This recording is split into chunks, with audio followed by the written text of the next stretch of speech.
কিছুদিন পরে পূর্ণ পরমাত্মা অর্থাৎ কবির দেব কালকে দেওয়া বচন অনুসারে রাজা ইন্দ্রদমনের কাছে এসে বলেন, রাজা, আপনি মন্দির তৈরি করুন, এবার সমুদ্র মন্দির ভাঙবে না।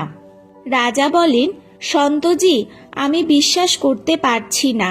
আমি শ্রীকৃষ্ণের আদেশে মন্দির তৈরি করেছিলাম, কিন্তু শ্রীকৃষ্ণজি সমুদ্রকে ঠেকাতে পারছেন না। ভেবেছিলাম শ্রীকৃষ্ণজি পরীক্ষা নিচ্ছে, তাই 5 বার মন্দির তৈরি করি। এখন কোষাগারে টাকা নেই, এখন আমার দ্বারা মন্দির বানানো সম্ভব নয়। পরমেশ্বর বললেন, রাজন, যে পরমেশ্বর সমস্ত সৃষ্টির রচনাহার, তিনি সর্বকার্য করতে সক্ষম। আমি সেই পরমেশ্বরের বচন শক্তি প্রাপ্ত করেছি। আমি সমুদ্রকে আটকে দিতে পারি। পরমাত্মা নিজেকে লুকোনোর জন্য সন্ত বলেছেন। রাজা বলেন, সন্তজি, আমি বিশ্বাস করি না শ্রীকৃষ্ণের থেকেও কোনো বড় শক্তি আছে। তিনি যখন সমুদ্রকে থামাতে পারছেন না, তখন আপনি কোন ক্ষেতের মূলি?